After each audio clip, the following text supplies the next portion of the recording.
हाय बच्चों, क्या हाल है आपके। और अगर आप एक पीडब्ल्यूडी कैंडिडेट हैं, डिसेबल कैंडिडेट हैं, दिव्यांग नीट एस्पिरेंट हैं, तो बेटा आपके लिए वीडियो बहुत बहुत इम्पॉर्टेंट होने वाला है।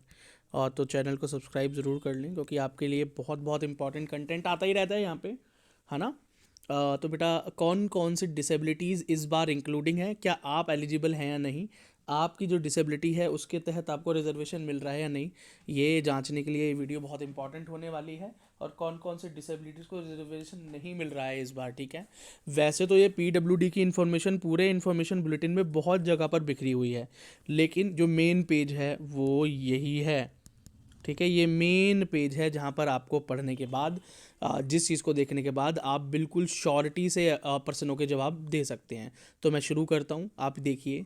सबसे पहले यहाँ पर लिखा है कि दिव्यांगजन मतलब डिसेबल्ड पर्सन, मतलब PWD candidate, person with disability. 40% disability का मतलब है बेंचमार्क डिसेबिलिटी, जो कि रिजर्वेशन के लिए ज़रूरी होती है। सबसे पहली डिसेबिलिटी जो आ रही है रिजर्वेशन के अंडर वो है लोकोमोटर डिसेबिलिटी, जिसमें आपको रिजर्वेशन देखने को मिल रहा है। मतलब अगर आप लेप्रोसी पर्सन, मतलब लेप्रोसी था आपको कभी, तो cerebral palsy, dwarfism, muscular dystrophy, acid attack, amputation, poliomyelitis, यहाँ पर आपको रिजर्वेशन मिल रहा है। अगर आपकी डिसेबिलिटी परसेंटेज जो है वो 40% से कम है, तो आपको पीडब्ल्यूडी रिजर्वेशन तो नहीं मिलेगा, लेकिन आप एमबीबीएस कर पाएंगे, ठीक है। लेकिन अंडर रिजर्वेशन के नहीं, नॉर्मल कैंडिडेट की तरह। अगर आपकी डिसेबिलिटी 40 से 80% के बीच में, तो आपको रिजर्वेशन भी मिलेगा और आप एमबीबीएस भी कर पाएंगे। लेकिन अगर आपकी डिसेबिलिटी मोर देन 80% हो गई, तो आप एमबीबीएस नहीं कर पाएंगे, आप मेडिकली अनफिट घोषित कर दिए जाएंगे। अब कुछ चीज़ें बहुत ज़रूरी हैं पढ़नी, तो आप ज़रा ध्यान से पढ़ें। खैर, यहाँ पर ये जो ब्लर हो रहा है ये मेरी वीडियो की कमी नहीं है, ये एनटीए का जो बुलेटिन है ये ही ब्लर्ड है, ठीक है। उसकी क्वालिटी थोड़ी सी कम है, जबकि ये पीडीएफ फॉर्मेट ही है। अब याद रखें बेटा कि जब भी डॉक्टर आपको चेक करेंगे, तो वो आपके हाथों को, फिंगर्स को, सेंसेशन को ज़रूर चेक करेंगे। सेंसेशन होना बहुत ज़रूरी है, ठीक है। सेंसेशन होना बहुत ज़रूरी है, इस बात पे ध्यान दें। एक और चीज़ ज़रा ध्यान रखें कि आपके फिंगर्स और हैंड, ठीक है, मतलब ये चीज़ें अच्छे से चेक की जाएंगी। अब एक लाइन अलग से इस बार ऐड हुई है, हम इस पर भी फोकस करेंगे। पहले ऊपर बात करते हैं कि लो विज़न और हियरिंग, मतलब अगर किसी बच्चे को मतलब लोकोमोटर डिसेबिलिटी है, तो भी उसकी विज़न और हियरिंग के बारे में ज़रूर पूछा जाएगा। पर कभी पूछते हैं कभी नहीं पूछते हैं, कोई गारंटी नहीं है इस बात की, लेकिन यहाँ पर लिखा है कि पूछा जाना चाहिए, पर ऐसा होता नहीं है मोस्ट ऑफ द केसेस में। अगर आप याद रखें बेटा, दोनों हाथों का होना ज़रूरी है, बोथ हैंड इंटैक्ट, दोनों हाथों का ज़रूरी है एमबीबीएस करने के लिए होना, ठीक है, with sufficient strength and range of motion and sensation.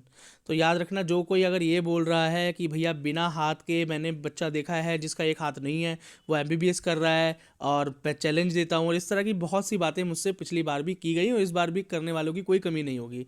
मैं आपको बताऊँ, ना तो नीट 2024 में किसी ऐसे कैंडिडेट को एडमिशन मिला है, और ना ही नीट 2025 में मिलने वाला है, क्योंकि एनटीए का नोटिफिकेशन बिल्कुल साफ कह रहा है, 3 स्टार्स लगे हैं यहाँ पे, कि दोनों हाथों का होना ज़रूरी है, बोथ हैंड इंटैक्ट, ठीक है। अब ये नीचे जो न्यू नोटिफिकेशन जो ऐड हुई है, जरा इस टॉपिक को देखो, जो ये हाईलाइटेड जो है यहाँ पर, तो साफ साफ लिखा हुआ है कि सारी चीज़ों का होना ज़रूरी है, shoulder, elbow, four arm, wrist and all fingers. यहाँ तो बेटा उंगलियों का ना होना भी एक कमी है, तो हाथ का ना होना तो बहुत बड़ी बात हो गई, ठीक है। विद फुल पावर, तो फुल पावर देखकर डरने की जरूरत नहीं है, 4/5 पावर भी होगी जो कि नीचे लिखा है, तो भी सफिशिएंट होगा, मतलब सफिशिएंट स्ट्रेंथ भी होगी, नॉर्मल स्ट्रेंथ होगी, नॉर्मल काम कर पाओगे तो भी काम चल जाएगा, ठीक है। तो कई बच्चे मुझसे पूछ रहे थे, भैया लोअर अपर लिम वालों का इस बार होना ही नहीं है क्या, इस बार टफ हो गया है क्या है, ये सारी चीज़, तो ऐसा कुछ भी नहीं है कि अपर लिम वालों के लिए बातें खत्म हो गई हैं, है, ठीक है। यहाँ पर ये चीज़ें लिखी हैं। बाकी एसवीपी इंस्टीट्यूट तो है ही आपको हेल्प करने के लिए, जुड़ जाओ भाई एज ए मेंबर, पीडब्ल्यूडी हो तो एज ए मेंबर जुड़ ही जाओ। नेक्स्ट भाई, विजुअल इंपावरमेंट, मतलब ब्लाइंडनेस या लो विजन का केस है, तो देखो ब्लाइंडनेस में तो रिजर्वेशन मिलता नहीं है, ठीक है। नीट में ब्लाइंडनेस में रिजर्वेशन नहीं मिलता है, लेकिन लो विजन में रिजर्वेशन मिल जाता है। अगर आपकी दोनों आंखों से आपको नहीं दिखता है, तो आपको डॉक्टर के लिए एलिजिबल नहीं किया जाएगा, ये सच है, पर यह बात यहाँ लिखी नहीं है, पर मैं आपको बता रहा हूँ।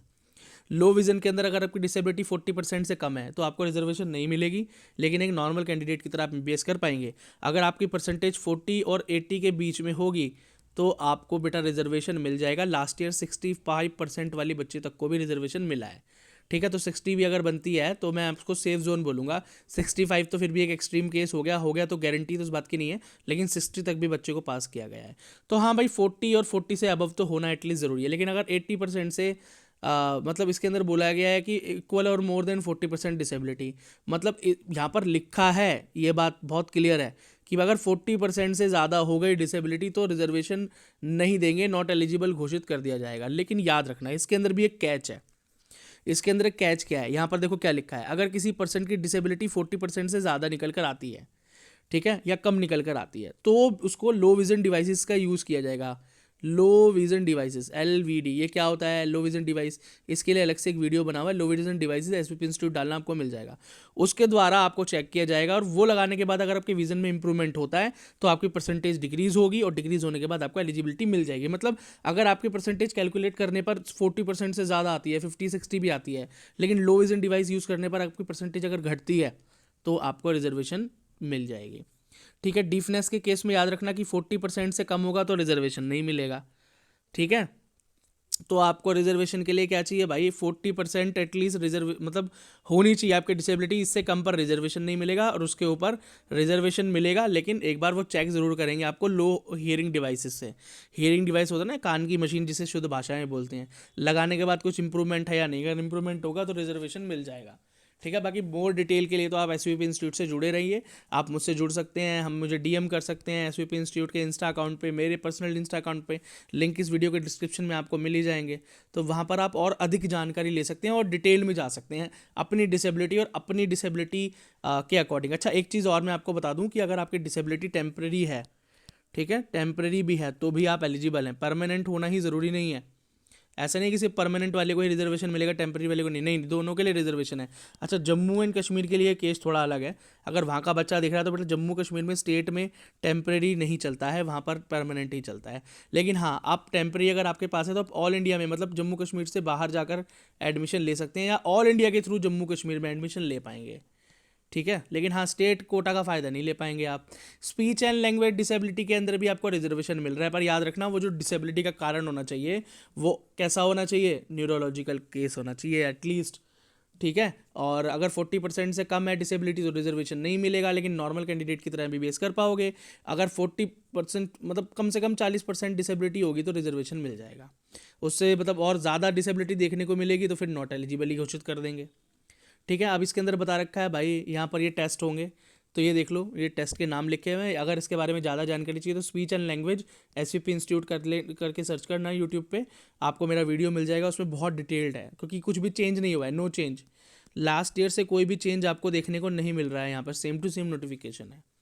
नेक्स्ट है भाई स्पेसिफिक लर्निंग डिसेबिलिटी, जैसे कि बहुत ध्यान से सुनना, डिसलेक्सिया, ठीक है, और डिसकैलकुलिया, डेवलपमेंटल एफेसिया और डिस्पेरेक्सिया। और मतलब सबसे ज़्यादा डिसलेक्सिया जो है बहुत ही फेमस है। ठीक है, डिसलेक्सिया का केस है, तो डिसलेक्सिया के केस में आपको रिजर्वेशन मिल रहा है, लेकिन अगर डिसेबिलिटी 40% से कम है तो नहीं मिलेगा। 80% से ज़्यादा है, मतलब अगर 40% से कम है तो नॉर्मल कैंडिडेट की तरह MBBS कर पाओगे, PWD रिजर्वेशन नहीं मिलेगा।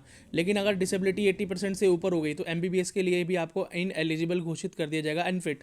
लेकिन अगर 40% के इक्वल है या उसके ऊपर 80 से कम है तो रिजर्वेशन मिल रहा है आपको। फिर उसके बाद ऑटिज़म, ठीक है, ऑटिज़म स्पेक्ट्रम डिसऑर्डर, ऑटिज़म के अंदर भी आपको रिजर्वेशन मिल रहा है। या ऑटिज़म क्या होनी चाहिए, कम होनी चाहिए, क्या होनी चाहिए, कम होनी चाहिए। कितनी कम होनी चाहिए, या तो हो ही ना, या बहुत कम हो, वेरी माइल्ड। ठीक है, माइल्ड हो या एब्सेंट हो, ख़त्म ही हो जाए, ठीक है, तो आपको मिल जाएगा। अगर 60% से ज़्यादा है आपकी ऑटिज़म की डिसेबिलिटी परसेंटेज तो फिर आप MBBS के लिए अनफिट हैं। तो आपकी डिसेबिलिटी कितनी होनी चाहिए भाई, 60 से लो होनी चाहिए, कम होनी चाहिए, और डॉक्टर्स के ऊपर है। ठीक है, अब मेंटल इलनेस के बारे में बच्चे बहुत परेशान हो रहे हैं, तो मैं एक बार आपको पढ़ के बता देता हूँ कि मेंटल इलनेस के लिए क्या लिखा है। 3 स्टार के साथ चीज़ें लिखी हुई हैं और जो चीज़ें बिल्कुल क्लियर है ना, किसी को गलत होप देने का मेरा मन नहीं है ना, झूठ बोल के कोई बेटा फ़ायदा भी नहीं है। तो यहाँ पर क्या लिखा है इस बात को मैं क्लियर कर देता हूँ। Mental illness will be no bar for taking admission MBBS counselling provide the candidate able to qualify the need. मतलब यहाँ पर लिखा है कि मेंटल इलनेस हो तो भी will no bar for taking admission in MBBS course provided the candidate is able to qualify the NEET. However the benefit of reservation मतलब अगर मेंटल इलनेस का केस है बच्चा और नीट यूजी वो क्वालिफाई कर लेता है तो वो एज ए नॉर्मल कैंडिडेट जा सकता है, एज ए नॉर्मल कैंडिडेट जा सकता है। मतलब अगर बात करें कि PWD रिजर्वेशन का फ़ायदा मेंटल इलनेस को मिलेगा या नहीं मिलेगा, तो बेटा उसके ऊपर अभी भी डाउट है, क्योंकि यहाँ पर पिछली बार वाली ही नोटिफिकेशन को सिर्फ और सिर्फ रिपीट कर कर लिखा गया है कि अगर आपको रिजर्वेशन चाहिए तो उसके लिए आपको फ्यूचर अपडेट्स के ऊपर डाल दिया गया है। मतलब ये अपडेट्स लास्ट 3 साल से नहीं आया है, तो ये गलत है, मेरे हिसाब से तो गलत ही है। लास्ट 3 साल से कोई अपडेट आपको देखने को नहीं मिल रहा है। लेकिन अगर डॉक्टर्स का पैनल, ठीक है, अगर आपको मेंटल इलनेस है, PWD है, सीवियर केस है, मतलब केस ज़्यादा खतरनाक है, मतलब इतना है कि आपको काफ़ी सिम्टम काफ़ी विजिबल हैं आपके मेंटल इलनेस के, तो फिर तो बेटा आपको नॉर्मल कैंडिडेट की तरफ जा ही नहीं पाएंगे, है ना। या आपको नॉर्मल कैंडिडेट की तरह अगर आप PWD सर्टिफिकेट अप्लाई करते हैं नीट में मेंटल इलनेस का, तो आप 1000 रुपये में फॉर्म को भर पाएंगे, PWD कैंडिडेट की तरह आपकी रैंक भी आ जाएगी। लेकिन जब आप बेटा चेकिंग के लिए जाएंगे तो वो डॉक्टर की मर्जी के ऊपर है कि वो आपको चेक करें ना करें। हो सकता है कि वो डिनाई कर दें और हो सकता है कि भाई वो आपको चेकिंग में डाल दें। तो अगर मेंटल इलनेस के साथ साथ आपके पास कुछ और डिसेबिलिटी इंक्लूडिंग हो, लोकोमोटर हो या लो विज़न हो, तो वो ज़्यादा बेहतर है। ओनली मेंटल इलनेस के लिए जाना तो मेरे हिसाब से इस बार रिजर्वेशन को साफ साफ इन्होंने देखो मना ही कर दिया है, हाईलाइट करके तो मना ही कर दिया है यहाँ पे, ये बिल्कुल साफ साफ शब्दों में मना ही कर दिया है। तो झूठी होप से कोई फ़ायदा तो है नहीं। बस तो यही है कि मेंटल इलनेस के साथ कोई अगर मल्टीपल डिसऑर्डर का केस है तो हो जाएगा कि मेंटल इलनेस कम हो, लो विजन ज़्यादा हो या लोकोमोटर ज़्यादा हो, मेंटल इलनेस ना के बराबर हो, तो हो सकता है। और normal as a normal candidate तो आप जा ही सकते हो, अगर मेंटल इलनेस की केस हिस्ट्री है तो भी जा सकते हो, डॉक्टर से एक बार चेक करेंगे आपको। फिर क्रोनिकल न्यूरोलॉजिकल कंडीशन मतलब मल्टीपल स्क्लेरोसिस और पार्किंसन, इन दोनों के अंदर आपको रिजर्वेशन मिल रहा है। कहाँ? अगर 40% से कम है तो नॉर्मल कैंडिडेट की तरह MBBS कर पाओगे, PWD नहीं मिल पाएगा। अगर 40 और 80 के बीच में है तो रिजर्वेशन मिलेगा, MBBS भी कर पाओगे। और 80% से ज़्यादा है तो फिर आप MBBS के लिए अनफिट हो। ब्लड डिसऑर्डर, हीमोफीलिया, थैलासीमिया और सिकल सेल एनीमिया, इन तीनों के अंदर आपको रिजर्वेशन मिल रहा है, ठीक है। अगर आपका ब्लड डिसऑर्डर का परसेंटेज 40 से कम है तो रिजर्वेशन नहीं मिलेगा पर MBBS कर पाओगे। और 40 और 80 के बीच में है तो बेटा आप MBBS भी कर पाओगे, रिजर्वेशन भी मिलेगा। 80% से ज़्यादा हो गया तो MBBS के लिए अनफिट घोषित हो जाओगे। फिर मल्टीपल डिसऑर्डर का केस है भाई, ये मतलब आपको अगर एक से ज़्यादा डिसेबिलिटी है, ठीक है ना, मान लो आपको लो विज़न है, साथ में आपको ब्लड रिलेटेड डिसीज़ भी है, तो ये दोनों मिलकर हो गया मल्टीपल केस का, ठीक है। लोकोमोटर केस है, उसके साथ आपको कोई और परेशानी भी है, मतलब अगर आपको एक से ज़्यादा डिसेबिलिटी है तो आपका जो है वो केस बन जाता है मल्टीपल डिसऑर्डर का, मल्टीपल डिसेबिलिटी का। उसे जोड़ने का ये फॉर्मूला है, इसके लिए मैंने एक सेपरेट वीडियो बनाई है, मल्टीपल डिसऑर्डर SVP इंस्टीट्यूट, आपको दिख जाएगा। लेकिन ये फॉर्मूला आपको किसी भी काम का नहीं है। आप कौन सा अपनी परसेंटेज कैलकुलेट करने वाले हो, आपकी परसेंटेज तो ऑलरेडी कैलकुलेट होकर आपके UDID कार्ड या आपके डिसेबिलिटी सर्टिफिकेट पे मिल ही जाएगी आपको, ठीक है। अच्छा एक चीज़ मैं आपको और बता देता हूँ, पिछली बार तक ये था कि डिसेबिलिटी सर्टिफिकेट जो होता था, डिसेबिलिटी सर्टिफिकेट जो होता था वो ज़रूरी होता था नीट फॉर्म भरने के लिए। तो इस बार बेटा UDID कार्ड को भी आप फिल आउट कर सकते हैं। अगर आपके पास UDID कार्ड नहीं है तो आई सजेस्ट यू कि प्लीज़ UDID कार्ड बनवा लीजिए, क्योंकि UDID कार्ड के लिए इस बार बोला गया है, ठीक है। पर हाँ अगर आपके पास सर्टिफिकेट और UDID कार्ड नहीं भी है तो आप नीट में अप्लाई कर पाएंगे सर्टिफिकेट के थ्रू। लेकिन अभी आपके पास काफ़ी टाइम है, क्योंकि जुलाई 14-15 तारीख, मतलब ये समझ लिए जुलाई के 3rd वीक से आपकी काउंसलिंग के जो जो काउंटडाउन है वो शुरू हो जाएगा। तो ज़रूर आप अपना UDID कार्ड तब तक बनवा लीजिए, एडमिशन के टाइम तक ज़रूर बनवा लीजिए। बहुत छोटा सा प्रोसेस है, आपको सिर्फ अपने पास के डिसेबिलिटी सेंटर जाना है, अपने डिस्ट्रिक्ट लेवल हॉस्पिटल, और अपना डिसेबिलिटी सर्टिफिकेट के थ्रू आप अपना UDID कार्ड बनवा सकते हो। तो बनवा ही लेना, है ना, इसमें देर करने की तो मुझे कोई वजह समझ नहीं आ रही है। पर हाँ अभी अगर फ़िलहाल ये नहीं है तो ओनली सर्टिफिकेट से काम चल जाएगा। लेकिन जिसके पास सर्टिफिकेट नहीं है, UDID कार्ड है, तो बस उसको बेटा अपनी UDID कार्ड की ऑफिशियल वेबसाइट पर जाना है, अपने जो क्रेडेंशियल्स हैं जो UDID कार्ड पर बेटा जो नंबर्स लिखे हैं उसके थ्रू उसको लॉगिन करना है। बहुत ईजी लॉगिन प्रोसेस है, और वहाँ से वो अपना सर्टिफिकेट ऑनलाइन डाउनलोड कर सकता है, जिसको वो उसको अपलोड कर सकता है नीट के फॉर्म में, ठीक है। तो बेटा ये इन्फॉर्मेशन पसंद आई हो तो चैनल को सब्सक्राइब ज़रूर कर लें, लाइक कर दें, शेयर करें अपने पीडब्ल्यूडी कैंडिडेट भाइयों के साथ। और ये इन्फॉर्मेशन जो आपको एसवीपी इंस्टीट्यूट पर मिल रही है वो आपको पूरे इंटरनेट पर कहीं नहीं मिल रही है। तो अगर मैं आपके लिए बेटा मेहनत कर रहा हूँ तो आपको भी एसवीपी इंस्टीट्यूट का साथ देना होगा। तो मिल रही हैं। तो अभी मैं आपको बताने वाला हूँ लिस्ट ऑफ डिसेबिलिटी सेंटर्स, जहाँ पर जाकर आपको आपका पीडब्ल्यूडी सर्टिफिकेट या डिसेबिलिटी सर्टिफिकेट लेना होगा काउंसलिंग से पहले, एडमिशन से पहले, क्योंकि वो सर्टिफिकेट लेना आपके लिए बहुत ज़रूरी है। आपका रीवेरिफिकेशन होगा और अगर वह रीवेरिफिकेशन में आपका सर्टिफिकेट रिजेक्ट हो जाता है तो फिर आपको पीडब्ल्यूडी कोटा नहीं मिल पाएगा। तो इसलिए आपके लिए बहुत इंपॉर्टेंट है। तो आप लिस्ट देख लीजिए। इस बार मैं आपको एक शुरुआत में एक बात बता दूं कि कोई न्यू सेंटर ऐड नहीं हुआ है और कोई ओल्ड सेंटर हटाया भी नहीं गया है। अब बात करते हैं कौन से सेंटर्स हैं, कहाँ पर हैं और कौन कौन सी डिसेबिलिटीज़ इंक्लूडेड हैं और कौन सी नहीं हैं। तो ध्यान दें, बहुत इंपॉर्टेंट है। सबसे पहला centre Vardhaman Mahavir medical college VMMC new Delhi में है, एम्स के ठीक सामने, सफदरजंग हॉस्पिटल।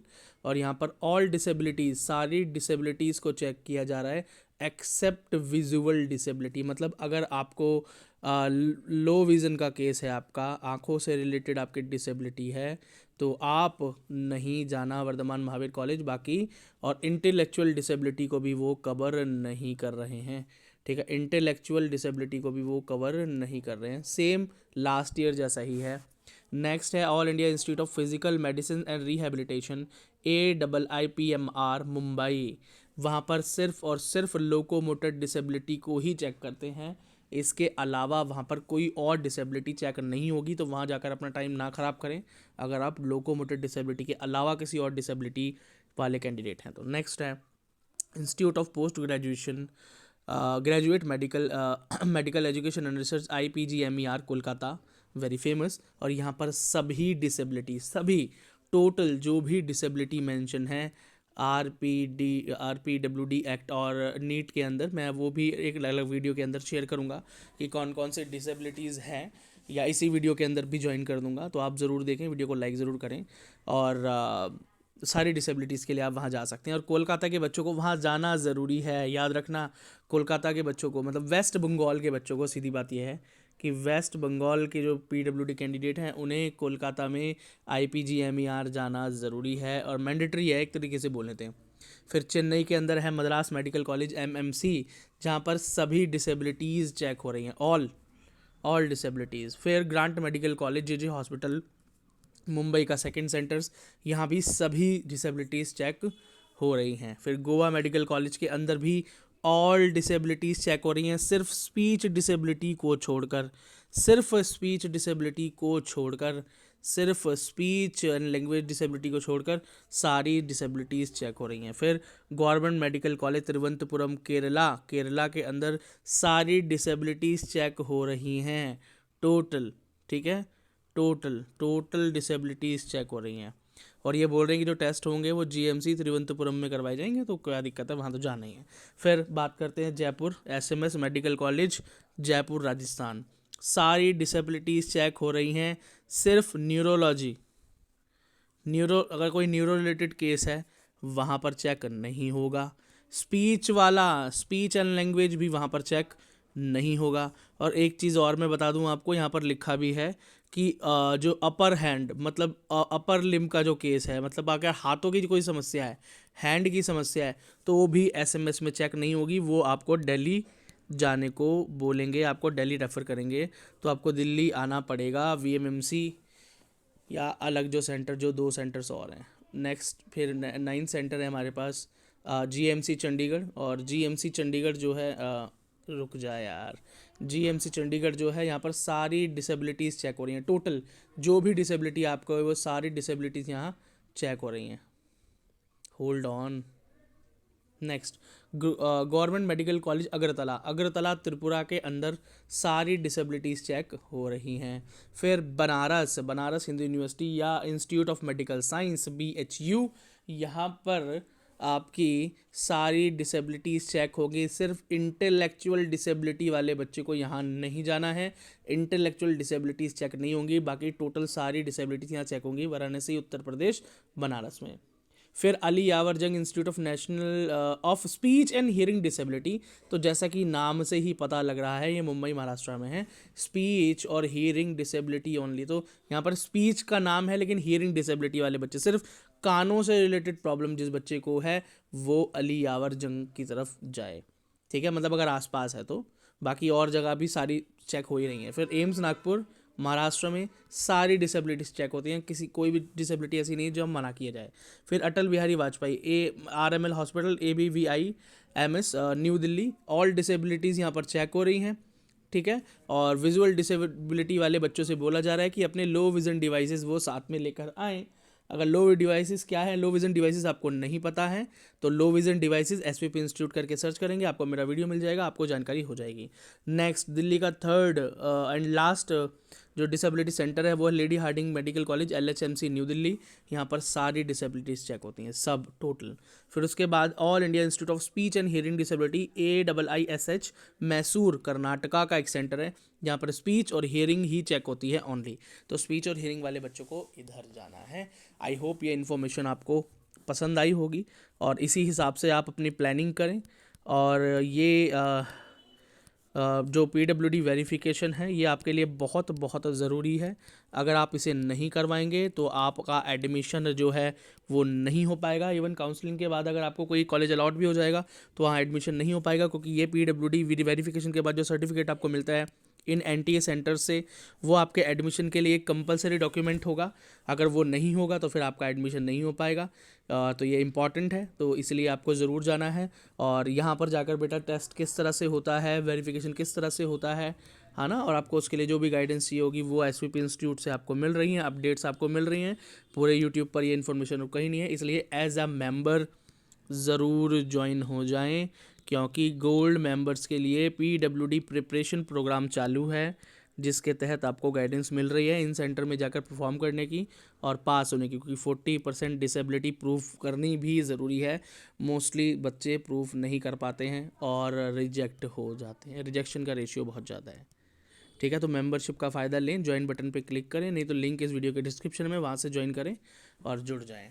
धन्यवाद। फॉर्म स्क्राइब का क्या मतलब होता है? स्क्राइब का मतलब होता है कि आपको कोई हेल्प करने वाला चाहिए होगा, क्योंकि आपकी डिसेबिलिटी इतनी ज़्यादा है कि आप अपने एग्ज़ाम के अंदर अपनी OMR शीट को नहीं फिल कर पा रहे, या आपको किसी तरह की फ़िज़िकल सहायता की ज़रूरत है क्योंकि आप फिज़िकली हैंडीकैप्ड हैं, तो फिर आप ज़रूर स्क्राइब ले सकते हैं।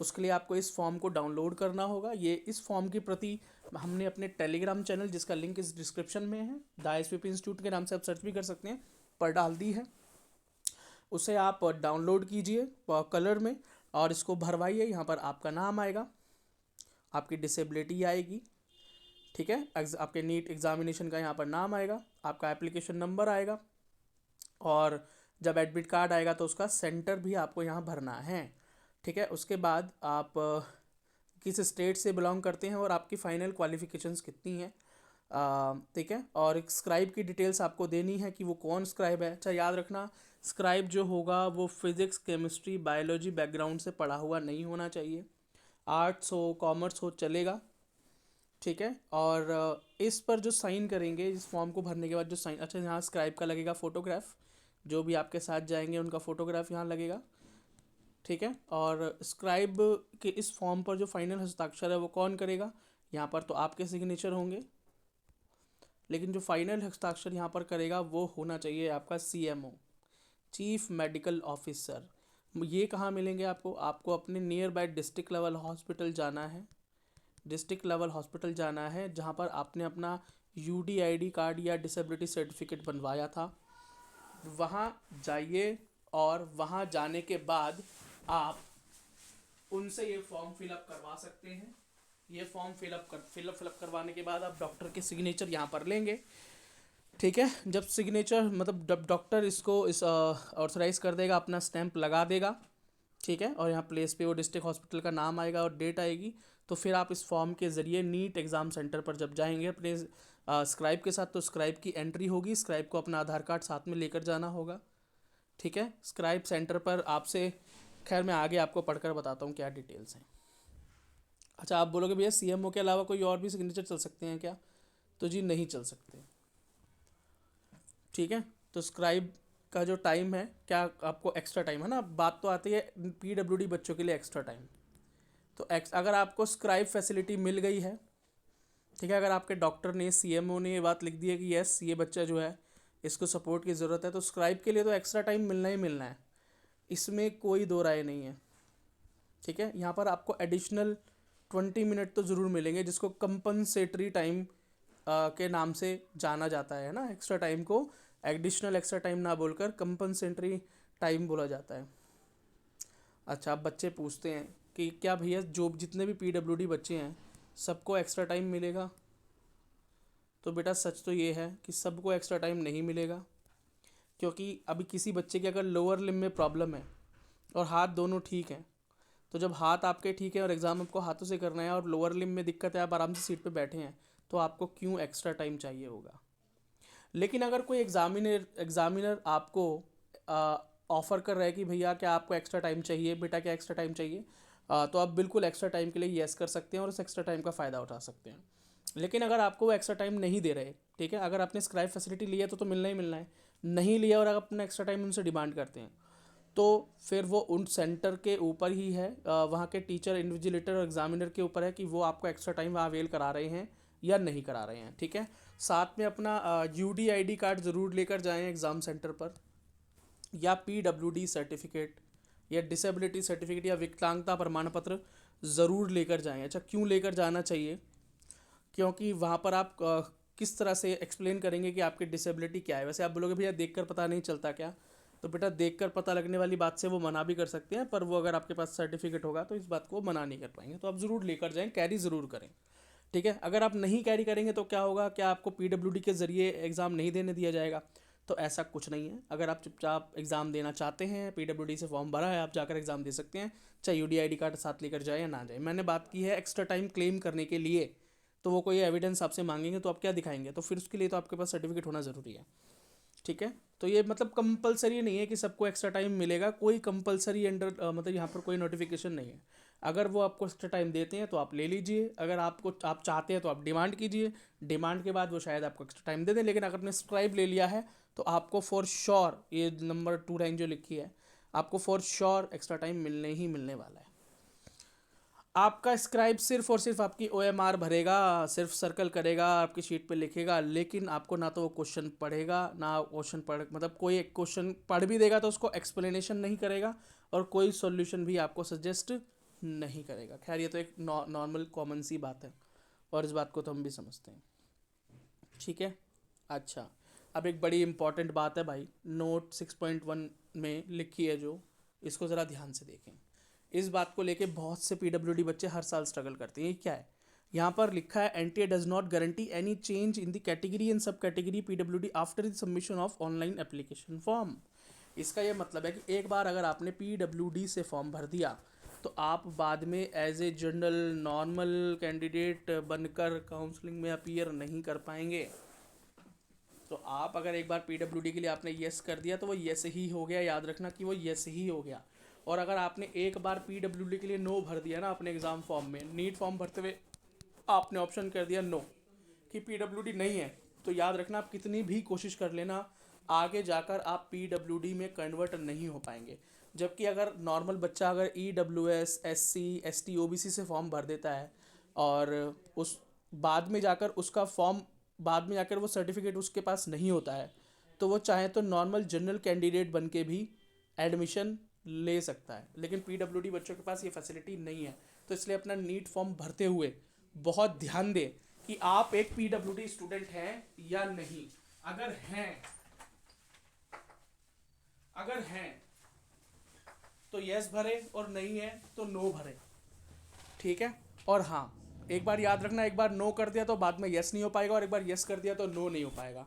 तो अब एक क्वेश्चन अराइज होता है कि भैया अगर हम वेरिफिकेशन जो होती है एडमिशन मतलब काउंसलिंग से पहले, मतलब एडमिशन से पहले, काउंसलिंग से पहले जो PWD सर्टिफिकेट मिलता है, जो NTA सेंटर पर वेरिफिकेशन होती है, अगर वहाँ पर हम वेरिफिकेशन में फेल हो गए तो क्या होगा, तो फिर ये होगा कि वो आपको, अगर आप वहाँ फेल हो जाते हैं, आपकी डिसेबिलिटी 40% से अगर कम पाई जाती है वहाँ चेकिंग में, तो वो आपको जनरल कैंडिडेट में कन्वर्ट कर देंगे। तो वो कर सकते हैं, एनटीए सेंटर कर सकता है, आप खुद नहीं कर सकते, समझ गए?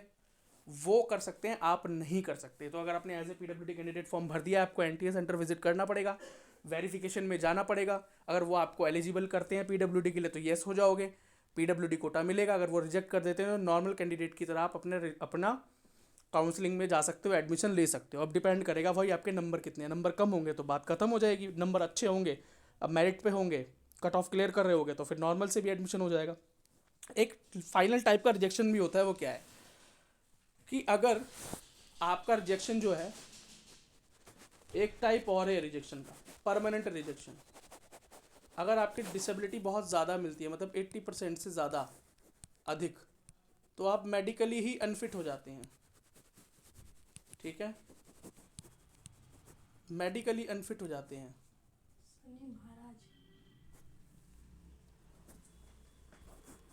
ठीक है, आप मेडिकली अनफिट हो जाते हैं। अब एक और चीज़ सुनिए, ये बेटा आपको जो दिखाई दे रही है डिसेबिलिटी सर्टिफिकेट है, सर्टिफिकेट ऑफ डिसेबिलिटी, जो कि आपको एनटीए सेंटर पर मिलेगा। तो आपको इसे डाउनलोड करने की, प्रिंट करने की और खुद से भरने की कोई ज़रूरत नहीं है। और जितनी डिसेबिलिटीज़ यहाँ पर मेंशन है, इन सब डिसेबिलिटीज़ में आपको रिजर्वेशन मिल रहा है, ठीक है। ये सारा जो भी ये डिसेबिलिटीज़ हैं, इसमें आपको रिजर्वेशन देखने को मिल रहा है, ठीक है। Locomotor disability, visual, hearing, speech, intellectual. अब उसके अंदर भी अंदर जाएँ तो लेप्रोसी हो गया, सेरेब्रल पैलिसी हो गया, ड्वार्फिज्म हो गया, मस्कुलर डिस्ट्रॉफी हो गया, एसिड अटैक हो गया, एम्पुटेशन हो गया, पॉलीमेलाइटिस हो गया, ब्लाइंडनेस है, लो विजन है, डीफ है, हार्ड ऑफ हियरिंग है, न्यूरोलॉजिकल कोजेज़ हैं, है ना। इंटेलेक्चुअल डिसेबिलिटी के अंदर चले जाएँ तो जैसे कि आपका डिसलेक्सिया है, और डिस्कैलकुलिया है, और डेवलपमेंटल अफेसिया है, ऑटिज्म स्पेक्ट्रम है, मेंटल इलनेस केस भी यहाँ पर देखो इंक्लूडेड दिखा रखा है, मेंटल बिहेवियर के बारे में भी यहाँ पर दिखा रखा है, chronical neurological conditions, blood disorder के अंदर देखें तो haemophilia, thalassaemia, sickle cell anaemia, और बेटा क्रॉनिकल के अंदर पार्किंसन भी है, मल्टीपल स्कॉलरसिस भी है, और है ना, और मल्टीपल डिसऑर्डर तो है ही, अगर एक से ज़्यादा डिसऑर्डर आपको है। तो ये सर्टिफिकेट जो है ये आपके काम का नहीं है, ये एनटीए सेंटर वाले खुद ही अपने आप भरते हैं, अपने आप फिल आउट करते हैं और आपको देते हैं। अब उस सर्टिफिकेट पे लिखा होगा आप एलिजिबल होंगे यस या नो, डॉक्टर्स के साइन होंगे, तो आपको कुछ नहीं करना। तो इस सर्टिफिकेट आपका किसी काम का नहीं है। बाकी यहाँ पर सिर्फ और सिर्फ यह बता रखा है कि पीडब्ल्यूडी बच्चे को कितना कोटा मिलता है, तो मैं आपको बताता हूँ 5% रिजर्वेशन है भाई, ऑल इंडिया लेवल पे एमसीसी में। और सारे स्टेट्स भी, ऑल स्टेट्स 5% रिजर्वेशन ही देते हैं, क्योंकि भाई ये सेंट्रल रिजर्वेशन पॉलिसी के अंतर्गत आता है। तो ये आपके लिए एक इम्पॉर्टेंट वीडियो थी, जिसके अंदर काफ़ी इंपॉर्टेंट बातें मैंने आपको बताई। अगर कुछ और आप पूछना चाहते हैं तो टेलीग्राम, इंस्टाग्राम, व्हाट्सएप, फेसबुक, सारे सोशल मीडिया नेटवर्क जो हैं उनके हमारे लिंक इस वीडियो के डिस्क्रिप्शन में है, जाएं और जुड़ जाएं, और चैनल को सब्सक्राइब करें, लाइक करें, शेयर करें। और अगर आप पीडब्ल्यूडी स्टूडेंट हैं तो एज आ मेंबर ज़रूर जुड़ जाएं, क्योंकि मेंबर होने के बहुत से फ़ायदे हैं। आपके कमेंट्स के अर्ली रिप्लाई, आपके मेल्स के अर्ली रिप्लाई, आपके members only live sessions, member only short videos, और बहुत बहुत सारी हेल्प, ठीक है। धन्यवाद।